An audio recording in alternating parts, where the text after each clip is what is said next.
Let's take a look at the broader market action. All three of the major averages now in the green. The Dow up 148 points. Visa, Disney, Coca-Cola leading the way this afternoon. For more on today's market action, we want to bring in Brian Jacobsen, Allspring Global Investments Senior Investment Strategist. Brian, lots to focus on this week. We had the weak data out of China this morning. A number of retailers set to report earnings over the next couple of days. How do you think the market is digesting what we heard from China and what this means here for the U.S.? Yeah, it was actually kind of a pleasant surprise to see the way that the market digested the Chinese data. You had the industrial production numbers falling short of expectations, retail sales falling short of expectations. And even though the People's Bank of China did cut rates, it was only by about 10 basis points, so 0.1 percentage points. To me, that seems a little bit like a kind of a rather weak response to it.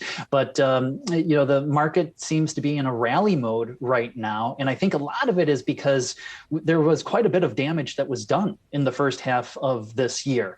More than a 20% decline in the S&P 500. You had more than a 30% decline in the NASDAQ. So there was a repricing of the market. So already expecting a lot of bad news.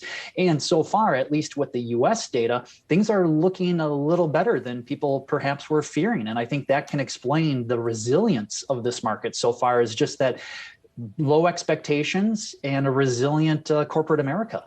Some, Brian, have suggested that the market is rallying on the thought that the Fed will have to cut rates late next year. In fact, former New York Fed President Bill Dudley said markets are misunderstanding the Fed's inflation response. Are they?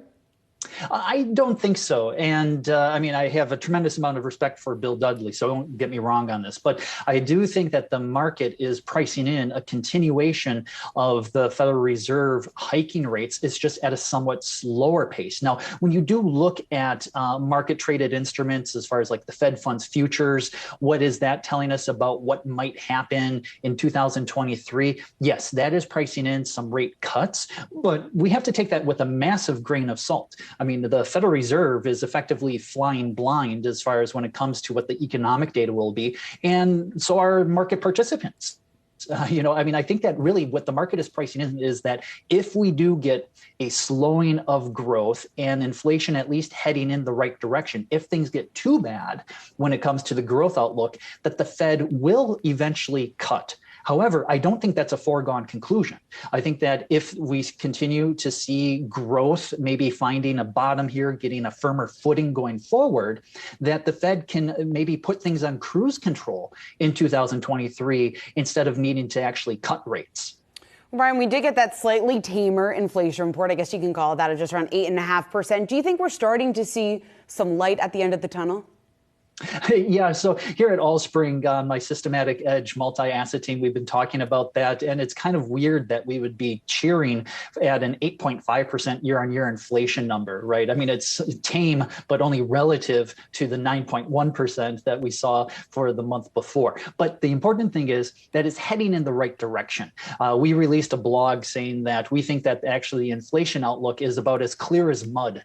And I think that's a good description of what the outlook really is. Yes, we have this incremental improvement, but we need to see another month's worth. When you peel back the layers of inflation, there are signs that the services from, like, say, owner's equivalent rent, other services, that part is firm and increasing, but the durable goods, non-durable goods, so non-durable goods would be like food and fuel, whereas durable goods would be like appliances and autos. So those goods parts might actually tip into deflation, but the services, that's more the persistent trend. And that's where it's still a long road that we have to walk here to get inflation back to 2%. But maybe we've taken at least the first step in that direction. All right, let's hope so. Brian Jacobsen, good to see you, sir. Thank you.